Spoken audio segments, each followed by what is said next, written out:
என்னுடைய பிறப்பு தேவனுடைய ஒரு பெரிய நோக்கத்திலே வந்தது. मैं यहाँ पे एक अचानक नहीं आया, मेरा प्लान बहुत ही बड़ा है. நான் இந்த பூமிக்கு வந்தது ஏதோ தற்செயலாக நடைபெற்ற ஒரு நிகழ்வு அல்ல. தேவன் என் மேலே என் வாழ்க்கை குறித்த ஒரு பெரிய நோக்கத்தை வைத்து என்னை இந்த பூமிக்கு அனுப்பியிருக்கிறார். कितने लोग इस बात को समझ पा रहे हैं? எத்தனை பேர் இந்த வார்த்தையை புரிய முடியுது? Raise your hands. Amen. आपके हाथों को उठा के थंप डाल के दिखाएं, मेरे द्वारा प्रभु की एक योजना इस दुनिया में है. உங்க தம்ப போட்டு உங்க கரங்களை உயர்த்தி சொல்லுங்க, என் மூலமாக என் தேவன் என் வாழ்க்கை குறித்த ஒரு பெரிய நோக்கத்திற்காக இந்த பூமிக்கு என்னை அனுப்பி இருக்கிறார். इसीलिए आपके लाइफ में होने वाले हर एक छोटे छोटे इंसिडेंट भी, है ना, एक बहुत ही बड़ा एक परमेश्वर की प्लान में है. Everything that's happening in your life is God's divine design के अंदर है.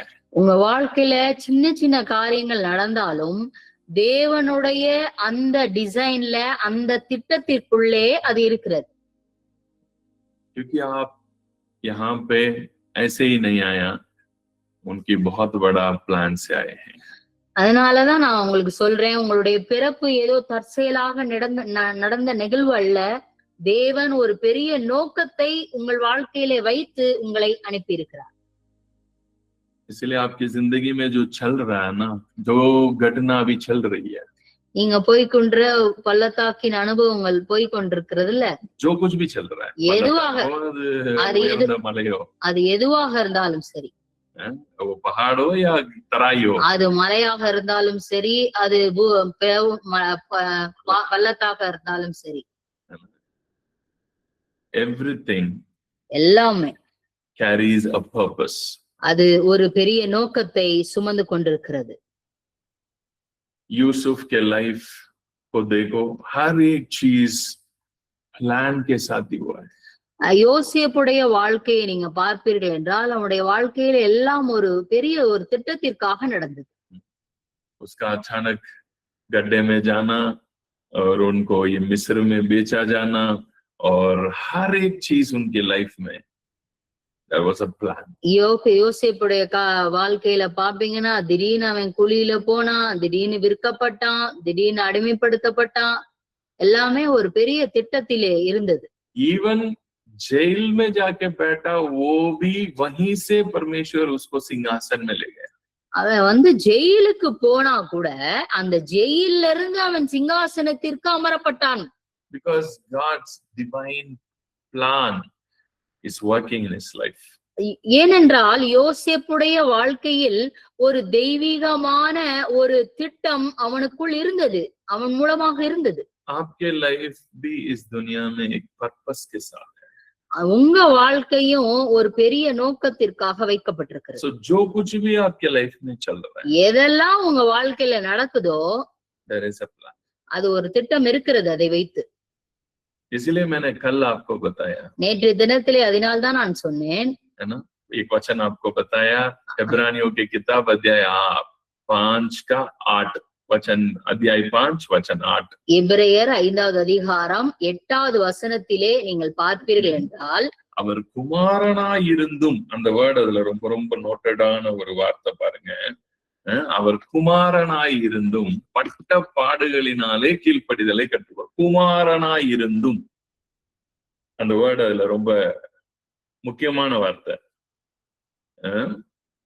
ஓ புத்திர ஹோக்கர் பி, அவர் குமாரனாய் இருந்தும் தாம் பட்ட பாடுகளினாலே கீழ்ப்படிதலை கற்றுக்கொண்டார். So every incident आपकी जिंदगी के अंदर जो चलने वाले हर एक बात एक लेसन को कैरी करता है.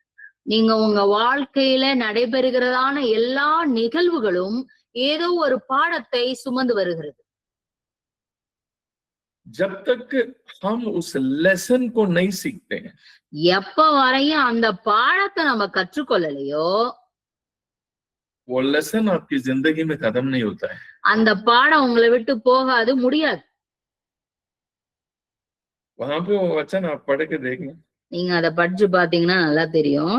படை அவர் குமாரனாய் இருந்தும் பட்ட பாடுகளினாலே கீழ்ப்படிதலை கற்றுக்கொண்டார். So जब तक आप एक चीज को सीखने के लिए, कुछ इंसिडेंट आपकी लाइफ में कुछ सीखने के लिए आया है, तो आप उस चीज को सीखने तक वो चीज आपकी जिंदगी में रहेगा. நீங்க ஒரு எப்ப வரையும் ஒரு நிகழ்வு உங்களுக்கு ஏதோ ஒரு பாடத்தை கற்றுக் கொடுக்கிறது என்ற உணர்வு உங்களுக்கு வராத வரையும், நீங்க அந்த பாடத்தை கற்றுக்கொள்ளாத வரையும் அது உங்களை விட்டு போகாது, அது முடிவு பெறாது. Some of you are thinking, क्यों मेरे लाइफ में प्रॉब्लम है, क्यों मेरे लाइफ में ये चल रहा है, वो चल रहा है. See, some of the problems are carrying a lesson in your life. நீங்க நினைச்சுக்கிட்டு இருப்பீங்க, ஏன் இந்த சூழ்நிலை, ஏன் இந்த இந்த இந்த கஷ்டம் என்னை விட்டு போக மாட்டேங்குது அப்படின்னு நினைச்சிட்டு இருப்பீங்க. நான் உங்களுக்கு சொல்றேன், எல்லா சூழ்நிலைகளையும் ஏதோ ஒரு பாடம் உங்களுக்காக அது ஆயத்தமாயிருக்கிறது, கற்றுக் கொடுக்க விரும்புகிறது. So ये बंदा क्यों मेरे साथ ऐसे कर रहा है? இந்த மனுஷன் ஏன் என்கிட்ட போய் இப்படி பண்றாரு? ये क्यों मेरे विरोध में खड़ा है? ஏன் எனக்கு விரோதமா இவர் வேலை செஞ்சிட்டு இருக்காரு? क्यों ये सारे मेरे विरोध में चल रहे हैं? ஏன் இவங்க எல்லாம் எனக்கு இந்த சூழ்நிலைகள்லாம் எனக்கு விரோதமா போய்கிட்டு இருக்கு? वो आपके विरोधी नहीं है. அதெல்லாம் அவங்களுக்கு விரோதமே கிடையாது. जब आप एक सेकंड में जो लेसन आपको मिलना है, वो लेसन आपकी लाइफ में मिल गया ना, आपने उस लेसन को ठीक से पढ़ लिया ना, मैं कह रहा हूँ वो लोग सारे आपके दोस्त बन जाएंगे. நீங்க அந்த சூழ்நிலையின் நிமித்தம் வருகிறதான பாடத்தை ஒரு நிமிஷம் நீங்க அதை பார்த்து அதை புரிஞ்சு அதை ஏத்துக்கிட்டீங்கன்னா, உங்களுக்கு விரோதமா இருக்கிறவங்க எல்லாருமே உங்களுக்கு நண்பர்களாக மாறிவிடுவார். एक ही सेकंड में वो सारे लोग आपके पक्ष में आएंगे. ஒரே செகண்ட்ல அவங்க எல்லாருமே உங்க பட்சத்துல வந்துருவாங்க. Because वो लेसन को आपने सीख लिया है. ஏன்னா காரணம் என்னன்னா, அதுல இருக்கிறதான பாடத்தை நீங்க கற்றுக்கிட்டீங்க. बट हमारे दिमाग है ना, वो लेसन की ओर हमारे दिमाग को नहीं लेके जाता है. இதுல என்ன பிரச்சனைனா, அந்த சூழ்நிலையில வருகிறதான பாடத்துக்கு நேராக நம்ம மனசு போகவே மாட்டேங்குது. हमारा दिमाग क्या करता है? நம்ம ஹார்ட் என்ன பண்ணிட்டு இருக்கு, நம்ம ये लोग ठीक नहीं है, இவங்க எல்லாம் சரி கிடையாது, ये लोग मेरे विरोध में काम कर रहे हैं, இவங்க நமக்கு விரோதமா வேலை செய்யறாங்க, ये लोग मेरे ऊपर जेलसी कर रहे हैं, இவங்க என் மேல பொறாமைப்படுறாங்க, ये लोग मेरे अगेंस्ट में काम कर रहे हैं, இவங்க எனக்கு விரோதமா அவங்க ஏதோ வேலை பண்றாங்க, ये मेरे को जादू टोना कर रहे हैं, இவங்க எனக்கு பில்லி சூனியம் வச்சிட்டாங்க. ये सारे है ना, आपके दिमाग आपको जो लेसन है उससे आपके आंखों को बंद कर रहा है, बस आपके हृदय है ना इनके और लगाने में लग रहा है. நம்ம கண்ணை அதுல இருந்து வருகிற பாடம் அது மறைச்சிட்டு நம்ம என்ன பண்ணிடுறோம், அந்த ஜனங்கள் மேலேயே நம்ம கண்ணோட்டத்தை வச்சு அவங்களே தப்பு சொல்லிட்டு இருக்கோம். एक सेकंड आप आपके हृदय को शांत करके आप है ना प्रभु की ओर अपने मन लगा के, प्रभु इससे मेरा जिंदगी में क्या लेसन है, मैं इससे क्या सीखना है. ஒரு நிமிஷம் நீங்க சாந்தமா உங்க மனசை நீங்க அமைதிப்படுத்தி ஆண்டவர்கிட்ட கேளுங்க, ஆண்டவரே இந்த சூழ்நிலையில இந்த பர்டிகுலர் இந்த காரியத்துல இருந்து எனக்கு என்ன பாடம் நான் கத்துக்கணும்ன்றத நீங்க கேட்டீங்கன்னா, அது இந்த பாடத்தை நீங்கள் கண்டுபிடித்து விடுவீர்கள். मेरे लिए आपने इस घटना के द्वारा इस मैटर में मुझ में मेरे को क्या है इसमें, இந்த சூழ்நிலையில எனக்கு என்ன பாடம் நீங்க கற்றுக் கொடுக்குறீங்க, இதுல நான் என்ன கத்துக்கணும்னு நீங்க ஆண்டவர்கிட்ட கேட்டீங்கன்னா அதை நீங்க புடிச்சிருவீங்க, கத்துப்பீங்க. पुत्रता की हृदय और साधारण गिरा हुआ हृदय के बीच में ये फर्क है. இதுதான் ஒரு குமாரத்துவத்தின் இருதயத்திற்கும் ஒரு சாதாரணமான விழுந்து போன ஆதாமின் சாயலில இருக்கிறதான இருதயத்துக்கும் उள்ள வித்தியாசம். पहला एडम के हार्ट जिसके अंदर होता है ना, वो कभी भी लेसन सीखता ही नहीं है, क्योंकि वो अपने आप को बड़ा ज्ञानी समझता है, खुद को बड़ा ज्ञानी समझता है. யாரெல்லாம் விழுந்து போன முதலாம் ஆதாமின் சாயலில் இருக்கிறார்களோ அவங்க பாடம் கத்துக்க மாட்டாங்க, அவங்களே தன்னை பெரிய ஆளா நினைச்சுப்பாங்க. हमेशा दूसरों के ऊपर ही ध्यान लगाएंगे, ये लोग ठीक नहीं, वो लोग ठीक नहीं, इसी में ही ध्यान लगाएंगे.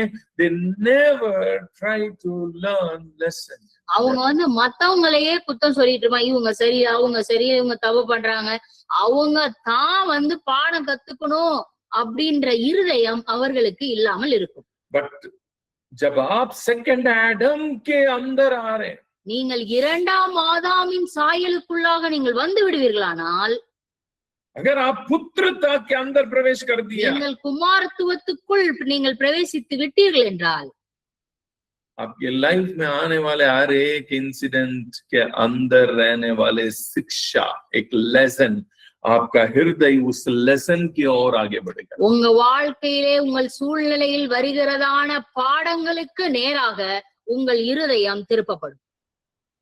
कितने लोग समझ रहे हैं? நான் பேசுகிறது எத்தனை பேருக்கு தெளிவாக்குறது?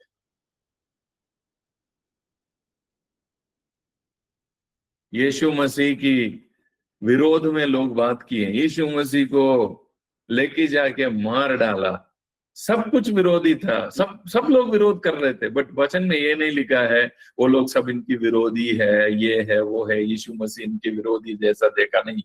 यीशु मसीह वचन में लिखा है, ये सारे घटना में यीशु मसीह दीनता को, नम्रता को सीख लिया है. இங்க இயேசு கிறிஸ்து அவருக்கு விரோதமா நிறைய பேர் பேசினாங்க, அவர் கூட நிறைய பேர் விரோதிச்சாங்க. ஆனா வசனம் இப்படி எழுதப்படல, அவருக்கு விரோதியா இருந்தாங்க, அப்படி எழுதப்படல. வசனம் சொல்லுகிறது, அவர் குமாரனா இருந்தும் பட்ட பாடுகளினாலே கீழ்ப்படுதலை கற்றுக்கொண்டார் என்று எழுதப்பட்டிருக்கிறது.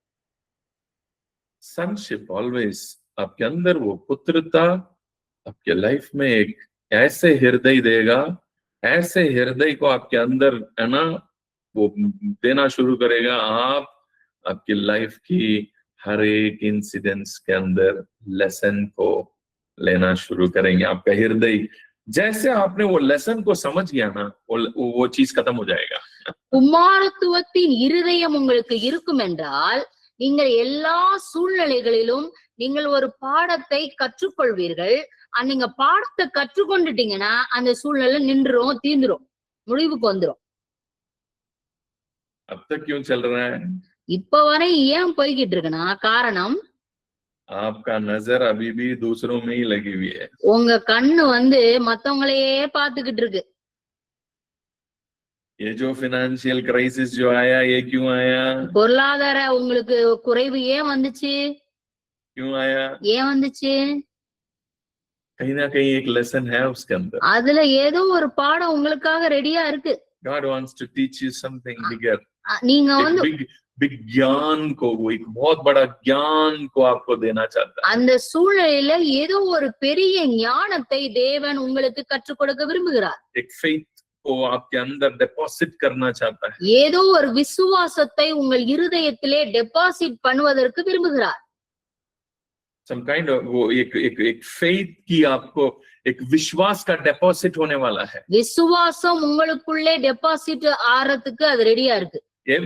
Every miracle, everything that you see in your life, உங்க every supernaturally supply is a faith deposit from God. உங்க வாழ்க்கையிலே நடைபெறுகிற இயற்கைக்கு அப்பாற்பட்ட எல்லா அற்புதங்களும் அது உங்க இருதயத்துக்குள்ள ஒரு ஃபெய்த் டெபாசிட்டா இருக்கு. परमेश्वर फेथ डिपॉजिट करता है. உங்களுக்கு ஆண்டவர் ஒரு ஃபெய்த் டெபாசிட்ட கொடுத்துட்டே இருக்கிறார். सो जो आपके लाइफ में अब आपने जो चल रहे हैं, एक फेथ डिपॉजिट होने वाला है. இது உங்க குடும்ப உங்க வாழ்க்கையில் நடைபெற்றிருக்கிறதான இந்த போயிட்டு இருக்க சூழ்நிலை வருகிறதுக்கு விசுவாச டெபாசிட் ஆறதுக்கு வழி வகுத்துட்டு இருக்கு. परमेश्वर प्रॉब्लम के पहले ही चमत्कार कर सकता है. பிரச்சனைக்கு முன்னாடியே தேவன் அற்புதங்களை செய்ய முடியும்.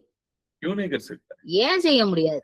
इजरायली लोग जब मिस्र में था, இஸ்ரவேல் மக்கள் எகிப்திலே அடிமைத்தனமா இருந்தாங்க. 10 विपत्तियां, परमेश्वर इतना भयंकर विपत्तियां पूरे देश को हिला रखा है. 10 வாதைகளை கொடுத்து அந்த தேசமே ஆடி போயிடுச்சு. इतने मेंढक आया, इतने सारे भयंकर था. பயங்கரமான வாதைகள், எத்தனை வெட்டுக்கிளிகள், பேன்கள், அதெல்லாம் நாட்டையே உலுக்கிடுச்சு. परमेश्वर बड़ा बड़ा चमत्कार करके दिखा. பெரிய பெரிய அற்புதங்களை காட்டி விட்டார். It was a big faith deposit for the Israelites. அது இஸ்ரவேலர்களுக்கு தேவன் அளித்த விசுவாச deposit. It's not a miracle, it's a faith deposit. அது வந்து அற்புதம் கிடையாது. இஸ்ரவேல் ஜனங்களுக்காக தேவன் அளித்த விசுவாச டெபாசிட். जब इजरायली देख रहे हैं, இஸ்ரவேல் ஜனங்கள் பார்க்கிறார்கள், क्या रहा है यार यहाँ पे? என்ன ஆயிக்கிட்டு இருக்குன்னே உண்மை புரியல உங்களுக்கு. अचानक मूसा नाम के एक बंदा आया, திடீர்னு மோசே என்கிற ஒருவர் வந்தார். इतने बड़े बड़ा काम कर रहा है, எவ்வளவு பெரிய வேலையெல்லாம் பண்றாரு. यहाँ हो क्या रहा है इधर? இங்க என்ன நடந்துட்டு இருக்குன்னே புரியல உங்களுக்கு. It was a faith deposit. அது வந்து இஸ்ரவேல் ஜனங்களுக்கு தேவன் அளித்த விசுவாச டெபாசிட். ताकि वो लोग मिस्र से बाहर आए विश्वास करके. அவங்க வந்து அப்பதான் அந்த எகிப்தில் இருந்து விசுவாசத்தின் மூலமாக அவங்க வெளியே வருவாங்கன்றதுக்கா. नहीं है तो मूसा नाम की बंदा को विश्वास करके 30 लाख लोग कैसे आएंगे? இல்லனா மோசே என்ற நாம் அவர பேரை வச்சு எப்படி 30 லட்சம் மக்கள் வெளியே வருவாங்க? भैया 30 लाख लोग अगले सुबह नाश्ता करना है, चाय पीना है, पानी पीना। 30 लाख आदमी का एक पूरी शहर है वो। ஒரு பெரிய ஒரு தேசம் அது. 30 லட்சம் மக்கள் விடிஞ்சா காலையில டீ குடிக்கணும், காலையில அவங்க டிஃபன் சாப்பிடணும். யோசிச்சு பாருங்க. इतने चाय, इतना दूध, इतना पानी, इतने लोगों का पानी आसान थोड़ी है। 30 லட்சம் மக்களுக்கு டீயே பால் தண்ணி எப்படி ஒரு சாதாரணமான விஷயமா இது? So God gave a faith deposit. அதனாலதான் தேவன் இஸ்ரவேல் ஜனங்களுக்காக முன்னதாகவே விசுவாச டெபாசிட்டை கொடுத்து விட்டார். अब परमेश्वर उनको मिस्र से बाहर ले गया। இப்ப வந்து ஜனங்களை வந்து எகிப்தில இருந்து வெளியே கொண்டு வரார். वचन में लिखा है, வசனம் சொல்லுது, जैसे वो लोग वहां से पार करके, है ना, लाल समुद्र पार किया है। வேதம் சொல்லுது, செங்கடலை அவங்க கடந்து அதுக்கப்புறம் போன பிறகு वहां पे परमेश्वर जो डेपोसिट किया ना, उसको परमेश्वर अभी डेपोसिट जो किया है विश्वास, उसको उनसे मांगने लगा। அது இந்த செங்கடல் கடந்ததுக்கு அப்புறம் தேவன் எகிப்தில அவங்களுக்கு கொடுத்த விசுவாச டெபாசிட்ட இங்க வந்து வாங்குறாரு, கேக்குறாரு. तुमको मैंने दिखाया ना मैं कौन हूँ। நான் யாருன்னு உனக்கு காட்டினேன்ல எகிப்தில, मैंने दिखा दिया ना, நான் உனக்கு காட்டிட்டேன்ல, अब तू मुझे दिखाओ। நீ எனக்கு காட்டு, உனக்குள்ள இருக்கிற டெபாசிட்ட எனக்கு காட்டு। इसलिए वहां पे आने के बाद वो लोग पानी के लिए, पानी परमेश्वर सोचने से पानी उनकी जरूरत के पहले दे सकता था। ஆனா ஆண்டவர் நினைச்சா அவங்க யோசிக்கிறதுக்கு முன்னாடியே அவங்களுக்கு தண்ணி கொடுக்க முடியும். है कि नहीं? முடியுமா முடியாதா? उनकी प्यास आने के पहले ही परमेश्वर वहां पे नदी को बना सकता है। அவங்களுக்கு தாகம் எடுக்கிறதுக்கு முன்னதாகவே அவங்க அங்க ஒரு நதியை உருவாக்க முடியும் ஆண்டவரால. But God is training, परमेश्वर उनके हृदय को ट्रेन करता है। அங்க வந்து ஆண்டவர் வந்து இஸ்ரவேல் ஜனங்களுடைய இருதயத்தை அவர் வந்து உருவாக்கினார், பயிற்சி கொடுத்தார்.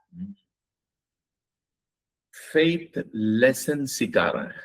விசுவாச பாடத்தை தேவன் இஸ்ரவேல் ஜனங்களுக்கு கற்றுக் கொடுத்தார். How to believe, எப்படி விசுவாசிக்க வேண்டும், how to believe God. எப்படி தேவனை விசுவாசிக்க வேண்டும். There is a faith lesson. அதுதான் விசுவாச பாடம். वो फेथ लेसन को जब तक वो लोग नहीं सीख रहे हैं, तब तक वो लोग 40 साल मिस्र में घूम घूम के एक पीढ़ी खत्म ही हो गया। எப்ப வரையும் அவங்க விசுவாச பாடத்தை கற்றுக்கொள்ளலையோ 40 வருஷம் அந்த வனாந்தரத்துல அவங்க அந்த ஒரு சந்ததியே அங்க மறைஞ்சு போச்சு, அழிஞ்சு போச்சு. कितने लोग समझ रहे हैं? எத்தனை பேர் நான் பேசுகிறது தெளிவாகிறது? जब तक वो लेसन जब तक नहीं सीख रहे हैं ना, तब तक वो मिस्र की जिंदगी खत्म नहीं होता है। எப்ப வரையும் அவங்க அந்த விசுவாச பாடத்தை கற்றுக்கொள்ளலையோ அப்ப வரையும் அந்த வனாந்தரத்தின் அனுபவம் அவங்களுக்கு இருந்துட்டே இருந்துச்சு. வனாந்தரம் முடியவே மாட்டேங்குது. என்னடா வனாந்தரம் முடியவே மாட்டேங்குது, நாங்களும் 40 வருஷமா சுத்திக்கிட்டு இருக்கோம் இந்த வனாந்தரத்துல, ஏன்டா சுத்துறோம் அப்படின்னா 40 நாள்ல போய் சேரலாம், ஆனா 40 நாள்ல போய் சேரல. ஏன் தெரியுமா? 40 வருஷம் சுத்துறது எதுக்கு தெரியுமா? ஒண்ணுமே இல்ல, கத்துக்க வேண்டிய ஒரு விஷயம் இருந்துச்சு. ஒரே ஒரு விஷயத்த கத்துக்கங்கடான்னு ஆண்டவர். ஒண்ணுதான், என்ன, என்னை நம்புறதுன்னா என்னன்றத கத்துக்க. அதனாலதான் அவரும் பாறையை உடைச்சு தண்ணி கொடுக்குறாரு. அவர் நினைச்சிருந்தா பூமியில இருந்து அழகா தண்ணியை கொண்டு வந்திருக்கலாம். திடீர்னு புஷ்ன்னு ஒரு இடத்துல இருந்து தண்ணி அங்கனக்குள்ள பார்த்தா ஒரு ஊத்து வந்திருக்கலாம். அந்த ஊத்துல இருந்து தண்ணி தர வந்திருக்கலாம். ஆனா அந்த தண்ணிய அப்படி தண்ணி வந்திருந்தா நீங்க பாத்துட்டு என்ன யோசிப்பாங்க? இங்க இயற்கையாவே தண்ணி வருதுன்னு நினைப்பாங்க. எத்தனை பேருக்கு புரியுது? பாறையை உடைச்சு தண்ணி கொண்டு வந்தது எதுக்கு? கல்லுல இருந்து தண்ணி வருமா? வர வைக்க என்னால முடியும் அப்படிங்கிறத நீ தெரிஞ்சுக்கணும். உன் இருதயத்துக்கு அது தெரியணும்.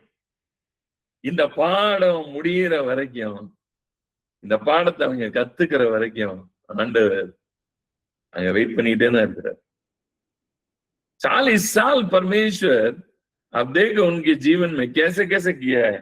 परमेश्वर सोचने से पानी उनको जमीन से भी दे सकता था, बट परमेश्वर ने पानी उनको जमीन से नहीं दिया। क्यों नहीं दिया? जमीन से पानी आया तो उनको लगेगा ये तो ऐसे ही आ गया, इसलिए परमेश्वर चट्टान से दिया। चट्टान से पानी कैसे आ सकता है?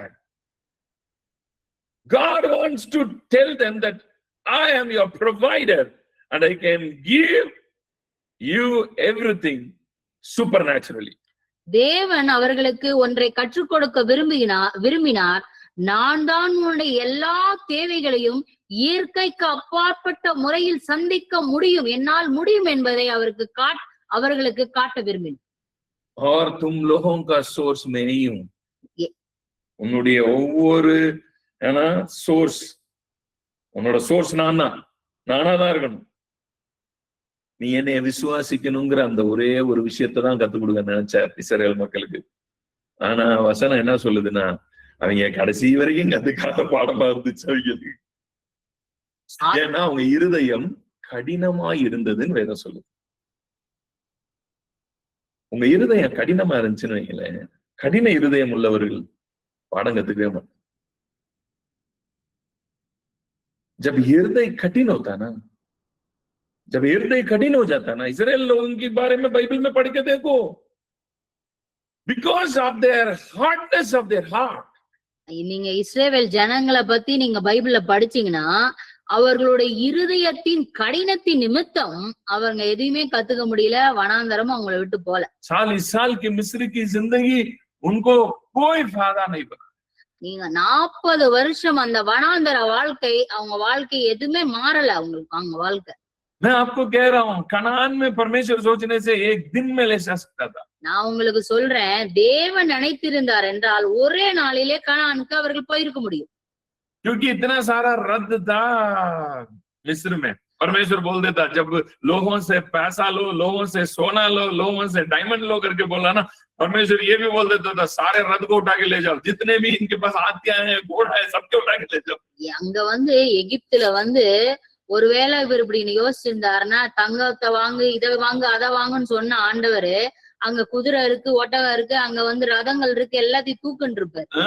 அதை எடுத்துட்டு போங்க, நடந்தெல்லாம் போவாங்கண்ணா, குதிரையிலே போங்க, ஒரே நாள்ல கொண்டு போயிரு. 40 நாள் ஏன் போகணும், ஒரே நாள்ல கூட்டு போறேன்னு சொல்லி கூட்டு போயிருக்கலாம்.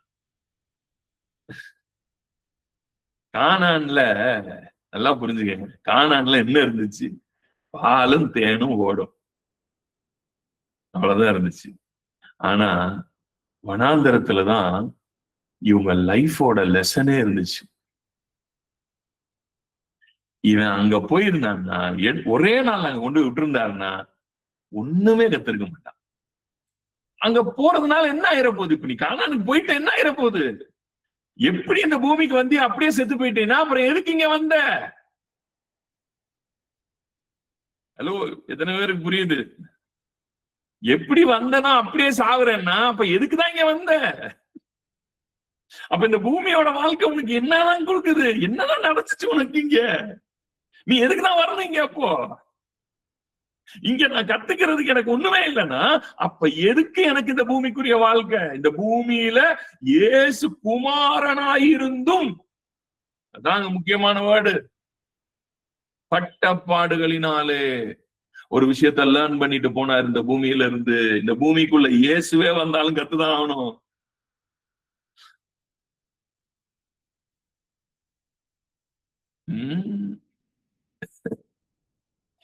क्या पास्टर जी हमेशा सुबह सुबह अच्छा बोलते हैं, आज क्या ऐसे हो गया आपका? आपके क्या हुआ क्या आपको?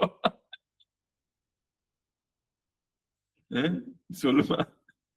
நீங்க நினைக்கலாம், என்ன பாஸ்டர் நல்லா தானே பேசிட்டு இருந்தீங்க, காலங்காத்தாலே போட்டு உடைக்கிறீங்களே, आज क्या हो गया आपको? என்னாச்சு உங்களுக்கு? आपकी प्रचार क्या ऐसे हो गया? உங்க பிரசங்கம் ஒரு மாதிரியா இருக்கே. ये तो ग्रेस प्रीचर की प्रचार है ही नहीं है. இது வந்து கிருபை பிரசங்கியார்கள் பேசுறதே கிடையாது. हम तो यहाँ आशीष के लिए आए हैं. நாங்க ஆசீர்வாதத்துக்காக காலையில வந்து உட்கார்ந்துருக்கோம். मैं आपको पुत्र बनाना चाहता हूँ. நான் வந்து உங்களை குமாரர்களாய் மாற்றுவதிலே நான் ஆசைப்படுகிறேன். पुत्रता सिर्फ ये नहीं है ना? अमीर बनना, पैसा का राज्य करना. पुत्रता का हृदय राज्य करने के पहले सीखने के द्वारा शुरू होता है. குமாரத்துவத்தின் இருதயமானது ஏதோ பணக்காரர் ஆவர்களும் ஆளுகை செய்வதும் இல்ல, அதுக்கு முன்னாடி நீங்க வந்து சில காரியங்களை கற்றுக்கொள்கிற இருதயம் உங்களுக்கு தேவைப்படுகிறது. அதுக்கப்புறம் தான் ஆளுகைலாம்.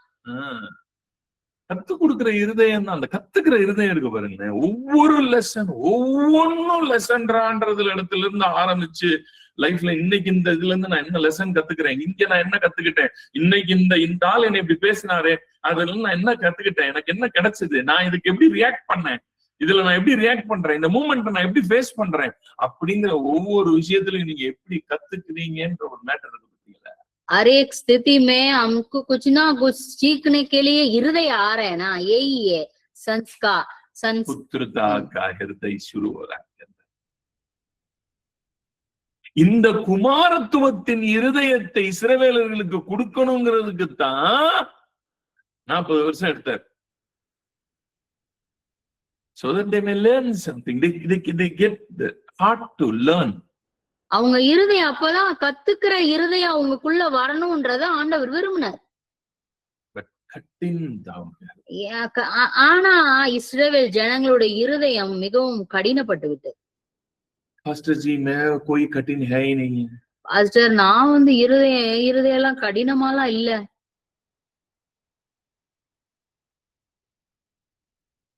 जब तक आपकी हृदय सीखता नहीं है, आपकी हृदय कठिन नहीं है. எப்ப வரையும் உங்க இருதயம் ஒரு பாடத்தை கற்றுக்கொள்ள விரும்பலையோ அப்ப வரையும் உங்க இருதயம் கடினமா இருக்குன்னு அர்த்தம். मेरे लाइफ में भी गलती हुआ है. என்னுடைய வாழ்க்கையிலும் தவறுகள் நடந்தது. मैंने भी गलती की है. நானும் தவறு செய்தேன். बट मैंने उस चीज को सुधारा है. நான் அத வந்து திருத்தினேன் என் வாழ்க்கையில. मैं सुधारा. நான் அதிலிருந்து வெளியே வந்தேன். उस चीज में मैं कहाँ गलती हुआ, कहाँ पे मेरा गलत अंडरस्टैंडिंग हो गया, मैं कहाँ पे मेरे लाइफ में है ना ये चीज मेरे जिंदगी में क्यों आया, ये हर एक चीज को मैंने चेक किया और उस चीज को मैंने चेंज भी किया है. நான் என் வாழ்க்கையில எங்க தவறு நடந்தது, எங்க தவறான புரிதல் இருந்தது, எங்கே நான் அங்க கோட்டை விட்டேன்றதெல்லாம் அறிஞ்சு அதில் இருக்கிற பாடத்தை நான் கற்றுக்கொண்டேன். मैं आपको कह रहा हूँ, आपकी जिंदगी में आप गिर रहे हैं ना, उसमें कोई गलती नहीं है. நீங்க நான் உங்களுக்கு சொல்றேன், நீங்க விழுகுறீங்களே அது ஒண்ணும் தப்பு கிடையாது. पास्टर जी मैं बार-बार गिर जाता हूँ, मैं बार-बार पाप में गिर जाता हूँ. பாஸ்டர் நான் திடீர்னு பாவத்துல விழுந்து எந்திரிக்கிறேன் பாஸ்டர். कोई बात नहीं. அது ஒண்ணும் தப்பு இல்ல. But take time. कहाँ पे गलती हो रहा है, क्या मैं सीखना है, मैं इसके बाद कैसे रहना है, उस चीज को आप सीख लिया ना, फिर आप बाहर हो जाओगे. நீங்க அதுல இருந்து நான் எங்க விழுறேன், எங்க என்னோட தவறு எங்க நடக்குது, இனிமேல் நான் எப்படி இருக்கணும்ன்ற காரியத்தை, அந்த பாடத்தை, அந்த சூழ்நிலையிலிருந்து நீங்க கற்றுக்கொண்டு விட்டீர்கள் என்றால் அந்த பாவத்திலிருந்து, அந்த சூழ்நிலையிலிருந்து நீங்கள் ஈஸியாக வெளியே வந்து விடலாம். लाइफ में परमेश्वर आपको एक बहुत बड़ा ऊंची स्थान में ले जाना है. ஆண்டவர் ஒரு பெரிய உயர்ந்த இடத்திற்கு உங்களை கொண்டு போக வேண்டும் என்று வைத்திருப்பார் என்றால் 100% लेसन तो होगी. 100% உங்களுக்கு ஒரு பாடம் ரெடியா இருக்கும். परमेश्वर इजरायली लोगों के लिए कनान करके एक चीज को तैयार किया ना, उसके पहले मिस्र भी तैयार किया है. सारी मिस्र नहीं है, रेगिस्तान भी तैयार किया है. இஸ்ரவேல் ஜனங்களுக்கு தேவன் கானான் என்கிற ஒரு தேசத்தை ரெடியா வைத்திருந்தாரு. ஆனா அதற்கு முன்னாடி அவங்களுக்கு வனாந்தரம்ன்ற பாலைவனம்ன்ற ஒரு இடம் ரெடியா இருந்துச்சு. Because your heart, आपका हृदय कुछ चीज को सीखने के बाद ही उसके अंदर प्रवेश कर सकता है. காரணம் என்னன்னா, உங்கள் இருதயம் அந்த சூழ்நிலையிலே ஒரு பாடத்தை கற்றுக்கொண்டு விட்டு அந்த உயர்ந்த இடத்திற்கு போக வேண்டும். இதுக்கப்புறம் தான் அந்த இடத்துல போய் நீங்க நிக்கவே முடியும். அப்படி நின்னா மட்டும்தான் அந்த இடத்துல நீங்க நிலைச்சு நிப்பீங்க. இல்லைன்னா 10 நாள்ல திருப்பி கீழே வந்து அதே வனாந்திர வழியே திரும்ப எங்கே போய் உட்கார்ந்துருவோம்னா எகிப்துக்கே போயிருவோம் மறுபடியும். இந்த 40 வருஷ பாடம் இருக்கு பாருங்களே, அந்த இடத்துல ஒண்ணு சொல்லி கொடுக்க நினைச்சாரு பாருங்களேன். அந்த மேட்டர் தான் அவனை நித்தியமா கானான்ல வைக்க போகுது.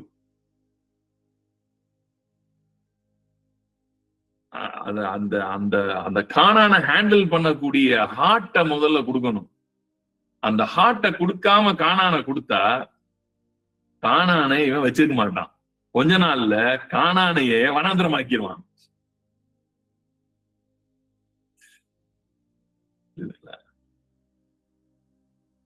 जिंदगी में गलतियां होती है, उससे कोई बात नहीं,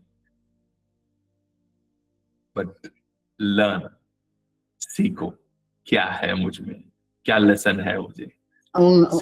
உங்க வாழ்க்கையில தவறுகள் நடப்பது, விழுவது அது இயல்பானது. ஆனால் அந்த சூழ்நிலையிலே, அந்த காரியத்திலே நீங்கள் ஒரு பாடத்தை கற்றுக்கொள்ள வேண்டும். कितने लोग अच्छे से समझ आ गया? எத்தனை பேருக்கு நல்லா புரியுது? आज बहुत ही टाइम ज्यादा ही ले लिया, मुझे पता ही नहीं चला. God bless you. Have a nice day. கர்த்தர் உங்களை ஆசீர்வதிப்பாராக. God bless you.